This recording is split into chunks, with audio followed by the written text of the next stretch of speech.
ሰላም ውድ አድማጮቻችን ከመድፈኞቹ ቤት አዲስ መረጃ ተሰምቷል። ይህ መረጃ ለአርሰናል በጣም አስደሳች ነው። ገብርኤል ማጋሌስ አዲስ የ5 ዓመት ኮንትራት ፈርሟል። በአርሰናል ቤት እስከ 2029 የሚቆይ ይሆናል።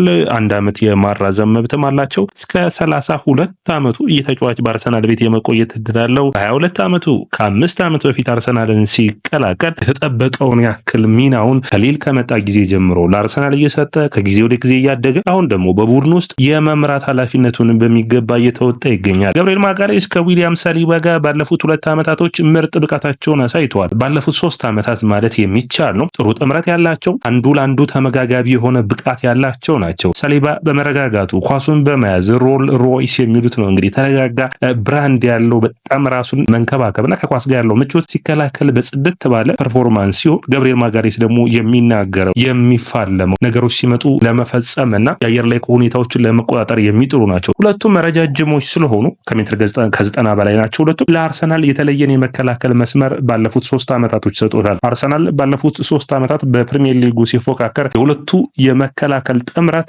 ውጤታማ አድርጎታል። አምና 27 ጎሎች ብቻ ነው የተቆጠሩበት። ዘንድሮ 34 ጎሎች። በእንግሊዝ ፕሪሚየር ሊግ ዝቅተኛ የሆኑ ጎሎች ከሚቆጠርባቸው ቡድኖች ውስጥ አርሰናል ቀዳሚው ነው። ይህንን ደግሞ ያለ ገብርኤልና ሳሊባ የሚሳካ አልነበረም። ሌሎች ተጫዋቾችን መጥቀስ የሚቻል ነው። ነገር ግን የገብርኤልና የሳሊባ ጥምረት በጣም የተለየ ነው። የዘንድሮ ገብርኤል ግን በጣም የተለየ ነው። ባለፉት 2 ወራት በጉዳት ባይርቅ ኑሮ የውድድር ዓመቱ ምርጡ ተጫዋች መባል የሚችል ነበር። ለምሳሌ ቶተንሃም ሆትስፐር ስታዲየም ላይ ጎል ማስቆጠር ችሏል። አርሰናል 1-0 ሲያሸንፍ። ሁለተኛ ማንቸስተር ሲቲ ኢታድ ስታዲየም ላይ ጎል አስቆጥሯል። ውድ አድማጮቻችን ከአየር ላይ ኳሶችን የማስቆጠር አቅሙ ኤምሬትስ ላይ በጥሩ ፐርፎርማንስ ማንቸስተር ዩናይትድ ላይ ጎል ማስቆጠር ችሎ ነበር። በአጠቃላይ የተሟላ የሚባለው በአየር ላይ ተፋላሚነቱ፣ በአየር ላይ ተጋፍቶ ጎሎችን የማስቆጠር አቅሙ፣ የመከላከል አቅሙ በዘንድሮ ውድድር ዓመት ከዊሊያም ሳሊባ ተሽሎ አሳይቷል። ይህንን ተከትሎ አልናስር ብዙ የሳውዲ ክለቦች ይህንን ተጫዋች ለማስፈረም ብዙ ጥረቶችን አድርገዋል። አጓጉ የሆኑ ኮንትራቶችን አቅርበውለታል። ነገር ግን የዚህ ተጫዋች ምርጫ አርሰናልን ሆነና በአርሰናል ቤት የሚቆይ ይሆናል። ይህ ለአንድሬ በርታና ለማይክል አርቴታ የክረምቱ የመጀመሪያ ስራቸው ነው የሚሆነው። ነገር ግን አስደሳቹ ነገር ከዚህ በኋላ የሚመጡት ለሌሎች ተጫዋቾች ውላቸውን እንዲያራዝሙ ነው። የዊሊያም ሳሊባ የኮንትራት ጉዳይ ድርድር ላይ እንዳለ ይታወቃል። የሳካ የማርቲኔሊ ቀጣይ የሚፈርሙ ይሆናል ተብሎ ይጠበቃል። ገብርኤል የመጀመሪያው ኮንትራቱን የሚያራዝም ተጫዋች ሆኗል። ይህ ማለት በአርሰናል ቤት እስከ 10 ዓመት የሚቆይ ይሆናል። ይህ ለመድፈኞቹ በጣም ትልቅ አስደሳች ዜና ነው። ቢግ ጋቢ በአርሰናል ቤት ቀርቷል። እንግዲህ አድማጮቻችን ይህ ያያ ስፖርት ነው። ላይክ፣ ሼር፣ ኮሜንት ሰብስክራይብ ማድረጋችሁን አትርሱ። እናንተ ላይክ፣ ሼር፣ ኮሜንት ሰብስክራይብ ብዙዎቹ ጋር እንድንደርስ ያግዘናል። ስለ ቢግ ጋቢ ወይም ስለ ገብርኤል ማጋሌስ ለማውራት እንግዲህ አርሰናሎች 3 ገብርኤሎች እንዳሏቸው ይታወቃል። ገብርኤል ማጋሌስ፣ ገብርኤል ሄሱስ እና እንዲሁም ደግሞ ገብርኤል ማርቲኔሊ ቢግ ጋቢ ብለው ነው እንግዲህ በቡድን ውስጥ የሚጠሩት። ያ ደግሞ ካለው የሰውነት ቅርጽና ፊዚካል አንጻር ነው። በጣም የሚገርም ተከላካይ ሆኗል። እንግዲህ በአርሰናል ቤት 5 ዓመት ቆይቷል። አሁንም የሚፈርመው እስከ 2029 ነው። 4 ዓመትና እንዲሁም ተጨማሪ 1 ዓመት አለው። አርሰናል ይህ ትልቅ እድል ነው። አልናስር ነው እንግዲህ የዚህ ተጫዋች ፈላጊ ሆኖ ከግንቦት ወር ጀምሮ ያነጋገር የነበረው። ነገር ግን ቤተሰቦቹ በብዙ ሁኔታ አርሰናልን ለምደዋልና በአርሰናል ቤት መቆየት እንደፈለጉ በጣም ደስተኛ እንደሆኑ ተናግሯል። እንግዲህ ቢግ ጋቢ ሲመጣ አሁን ያለው አይነት ገብርኤል ማጋሌስ አልነበረም። ብዙ ስህተቶችን የሚሰራ አይነት ተጫዋች ነበር። ከዓመት ዓመት ግን እየተሻሻለ መጥቷል። በዘንድሮ ውድድር ዓመት ደግሞ የሱ በግሉ ምርጡ የውድድር ዓመት ነው ብዬ አስባለሁ። እንግዲህ አርሰናሎች ገብርኤል ማጋሌስን ያመጡት በ2020 ነበር። ያኔ በ26 ሚሊዮን ዩሮ ወይም ደግሞ 22 ሚሊዮን ፓውንድ። በጊዜው ማይክል አርቴታና ኦሌ ጉናር ሶልሻየር በጣም ተፋልመውበት ነበር ይህንን ተጫዋች ለማስፈረም። መጨረሻ አርሰናልን መረጠ። አርሰናልን ለመምረጡ ምክንያቱ አርቴታ ነበር። ከአርቴታ ጋር ያለፉትን 5 ዓመታት በጥሩ ፐርፎርማንስ በአርቴታ ጊዜ ቀዳሚዎቹ ከፈረሙትና ምርጥ ብቃት ካላቸው ተጫዋቾች ውስጥ ገብርኤል ማጋሌስ የሚጠራ ነው። ከወጣበት ዋጋ አንጻር ይህ ተጫዋች 180 ሚሊዮን ፓውንድ አሁን ባለው የዝውውር መስኮት የሚገመት ነው። ገብርኤል ማጋሌስ ኮንትራቱን ከፈረመ በኋላ እዚህ በመሆኔ በጣም ደስተኛ ነኝ። በዚሁ መቀጠል ፈልጋለሁ። ተስፋ አደርጋለሁ ዋንጫዎችን ማሸነፍ እንችላለን። ቤተሰቦችና እኔ ይህንን ቡድን እንወደዋለን። በዚህ ቡድን ደግሞ ዋንጫ ማሸነፍ እንፈልጋለን በማለት አስተያየቱን ሰጥቷል። ለአርሰናል የኮንትራት ድርድሮቹ እንግዲህ አንድ ቡድን የአመራር ለውጦች ይኖራሉ። ከኤዱ ወደ አንድሬ በርታ ሲሄዱ ይህ በጣም አስፈላጊ የሆነ ነው። ብዙ ጊዜ የአመራር ለውጥ ሲኖር ለምሳሌ የማይክል ኤድዋርድስ በሊቨርፑል ቤት ለቆ ሲወጣና በጊዜው ሊቨርፑል አዲስ ኤጀንት ሲፈልግ በጊዜው ቦታውን የሚሸፍን ስፖርቲንግ ዳይሬክተር ሲፈልግ ሊቨርፑል በዛ መካከል የአርኖልድን የሳላህንና እንዲሁም ደግሞ የቫንዳይክን ኮንትራት ማደስ አልቻሉ ነበር። አርሰናሎች የኤዱን መልቀቅ ተከትለው በርታን ተክተው በበርታ የተጫዋቾችና የኤጀንቶቻቸውን ወይም ደግሞ የተጫዋቾችን ተወካይ በሚገባ ሲያናገሩ ነበርና በመጨረሻ ውሳኔያቸውን አሳልፈዋል። ስለዚህ ድርድሮቹ ሁሌም ሲካሄዱ የነበረው ነው። እንግዲህ በዝውውር መስኮት ተጫዋቾችን ማስፈረም እንዳለ ሆኖ አርሰናል ተከላካይ መስመሩ ጠንካራ ሆኖ መቀጠል ይጠበቅበታል። ባለፉት ዓመታቶች ጥንካሬ እንዳለ ሆኖ ማጥቃቱ ላይ የሚሻሻል ከሆነ ዋንጫዎችን ማሸነፍ እንደሚችል ነው። እንግዲህ የቡካዮ ሳካ ጉዳይ ድርድሩ ኦልሞስት ብዙ ሂዷል። ስለዚህ በአርሰናል ካሉት ውድ ተከፋዮች ውስጥ አንዱ ይሆናል። አርሰናል ቤት የሚቀጥል ይሆናል። ስለዚህ የሚጠበቅ ነው። የሳሊባ ጉዳይ በደንብ አርሰናሎች በድርድሩ ገፍተው ሂደዋል። ማርቲኔሊና ትሮሳርድን አርሰናሎች በድርድሩ በደንብ ገፍተዋል። የማርቲኔሊና የትሮሳርድ ጉዳይ ግን ትሮሳርድ ኦልሞስት ጫፍ ደርሷል የሚል ነው። የቡካዮ ሳካና የትሮሳርድ ሊፈረም ጫፍ የደረሰ ነው። ነገር ግን የማርቲኔሊ አርሰናሎች 2 ዓመት ሳይሆን 3 ዓመት ነው፣ 1 ዓመትም የመጨመር መብት ስላላቸው ማለት ነው። ስለዚህ ይህ አስደሳች ነው። እስከ 28 በአርሰናል የመቆየት እድል ስላለው የሳውዲና የገብርኤል ፍላጎት አሁን የጀመረ አይደለም። እንግዲህ የዛሬ 2 ዓመት የምታስታውሱት አርሰናል በጠንካራ ፉክክር የጀመረበት ነበር አይደለ? የዘንድሮ ሲዝን እንዳለ ሆኖ እንግዲህ በአምናው ሲዝን ደግሞ እንደምታስታውሱት በአመቱ መጀመሪያ አካባቢ አርሰናሎች የተፈተኑባቸው ጨዋታዎች ነበሩ። በተለይ የኖቲንጋም ፎረስትን ጨዋታ ሲያሸነፉ ቶማስ ፓርቴ በቀኝ ቤል ዋይት በመሃል ተከላካይነት ከሳሊባ ጋር የተጣመረበት ጨዋታ ነበር። ገብርኤል ማጋሌስ ከሳውዲ አረቢያ የቀረበት ከባድ አርሰናሎች ራሱ እምቢ ሊሉት የማይችሉት ኮንትራት ቀርቦ ነበር። ነገር ግን አርሰናሎች ገብርኤል ማጋሌስን በዝውውሩ መጨረሻ ላይ ማጣት ስላልፈለጉ በግልጽ ነግረውት ነበር። ገብርኤል በመጨረሻ አርሰናልን መርጦ መቆየትን አሰበ።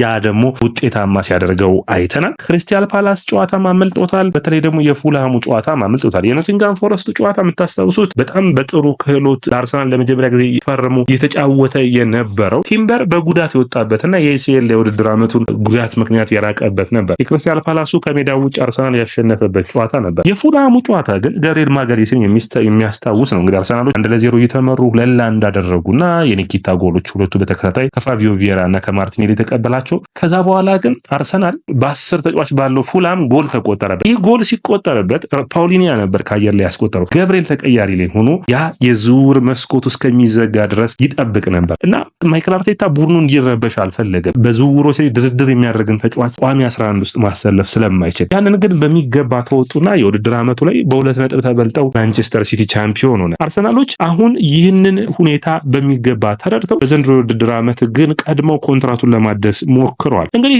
የገብርኤል ማጋሌስ መነሻ የት ነው ብለን ስናይ ሳኦ ፖሎ ብራዚል ሆኖ ነው የምታገኙት። በብራዚል ገና በ13 ዓመቱ ኃላፊነት ወስዶ ወደ አቪያ ሲፈርም ማለት ነው ከሚኖርበት ሳኦ ፖሎ 700 ኪሎ ሜትርን ወደሚርቀው አቪያ ሲሄድ ኦልሞስት በባስ የ13 ሰዓት ጉዞ ነው ማድረግ የነበረበት ወደ ደቡባዊ ክፍል ሲሄድ።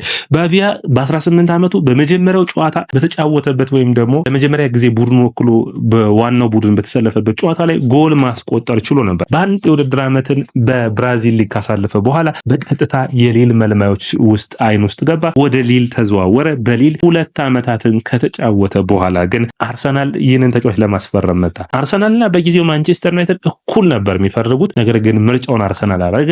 በአርሰናል ቤት ደግሞ የተቀረውን ታሪክ ሰራ። በጣም አስገራሚ የሆነ ገብርኤል ማጋሌስን አይተናል። አርሰናሎች አሁን እዚህ ስብስብ ውስጥ የሳሊባን ኮንትራት ማራዘም ሌላኛው ተቀዳሚ ዓላማቸው ነው የሚሆነው። የንዋነሪና የስካሊም ኮንትራቶች የሚጠበቁ ነው የሚሆኑት። እነዚህን ድርድሮች በተለይ በኮንትራት ማደሱ ጉዳይ አንድሬ በርታ በሚገባ እየሰራ እንዳለ ብዙ የመረጃ ምንጮች ይናገራሉ። በጣም የሚገርመው ለአርሰናል የመጀመሪያውን ጨዋታ ሲያደርግ በ2020 በ2021 ነበር የምታስታውሱት ጊዜ ከሆነ የነ ዊሊያን አብረው የፈረሙበት ጊዜ ነበር። በጣም እንግዲህ አርሰናሎች ይጠብቁት ነበር። የገብርኤልን በመጀመሪያው ጨዋታ ቋሚ ሆኖ በሰለፈበት ለአርሰናል የመጀመሪያ ጨዋታውን ሲያደርግ ነው ጎል ያስቆጠረው። አርሰናል ያንን ጨዋታ 3-1 ያሸነፈበት ነበር። በዛ ጨዋታ ላይ ጎል ማስቆጠር ችሎ ነበር። አርሰናል ከቆሙ ኳሶች ጎል ሲያስቆጠር ገብርኤል ማጋሌስ ከፈረመ ጊዜ አንስቶ 15 ጎሎችን በማስቆጠር በፕሪሚየር ሊጉ አንደኛ ነው። ይህ ምን ያክል ጠንካራ ተጫዋችና አርሰናሎች የጎል ሁኔታዎችን ራሱ በአንድ የውድድር ዓመት 4-5 ጎሎችን ከገብርኤል ማጋሌስ መጠበቅ የሚጠበቅ እንደሆነ የሚያሳይ ነው። የተሻለ ፐርፎርማንስን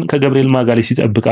አርሰናል በሚቀጥሉት የውድድር ዓመታቶች ይህ ተጫዋች እድሜው እየጨመረም ስለሚመጣ እረፍትን መስጠትና ከጉዳቶች ርቆ ቡድኑን እንዲያግዝ የሚጠበቅ ነው። ጃኮብ ኪቪየር ገብርኤል ማጋሌስ በሌለባቸው ጨዋታዎች ውስጥ የገብርኤል ማጋሌስን 70% ያክል ብቃቱን በሚባል ሁኔታ በጣም ተፋላሚ ሆኖ አይተነዋል። ሆኗል። ስለዚህ አርሰናል ለውጦችን ሲፈልጉ የዚህ ተጫዋች የቡድኑ አካል ነው እንዲቀጥል ይፈልጋሉ። የሚቀጥሉት 5 ዓመታቶች ውስጥ በአውሮፓ ቻምፒዮንስ ሊግ፣ በእንግሊዝ ፕሪሚየር ሊግ ዋንጫዎችን እንዲያሸንፍና የዚህ ቡድን አባል እንዲሆን ይጠበቃል። ገብርኤል ማጋሌስ አሁን በብራዚል ብሔራዊ ቡድን ቋሚ ተከላካዮች ውስጥ አንዱ ነው። ወሳኝ ከሆኑ ተከላካዮች ውስጥ የብራዚልን መከላከል በቅርጽ ደረጃ የመለሰ ነው። እንግዲህ እሱ በጉዳት የለም እንጂ ካርሎ አንቸሎቲ ገብርኤል ማጋሌስን ከማርኪሲዮ ጋር ይሰለፋል ተብሎ ይታሰባል። በ2026 የዓለም ዋንጫም እንግዲህ የሚጠበቅ ነው የሚሆነው የሁለቱ ጥምረት። በአጠቃላይ እንግዲህ ሳሊባ እንደተናገረው ከሆነ ይህ ተጫዋች አለ ገብርኤል ማጋሌስ ብዙ ነገሮችን ያስተምሮኛል ብሏል። አንዳንዴ የሁለቱ ጥምረት የሪዮ ፈርዲናንድና የቪዲችን የሚመስል አይነት ብቃት አለው። ገብርኤል ማጋሌስ የሚቆጣ ነው፣ የሚናደድ ነው፣ መፋለም ሲፈልግ የሚፋለም አይነት ተጫዋች ነው። በጨዋታ ሜዳው ላይ ቮካል ነው።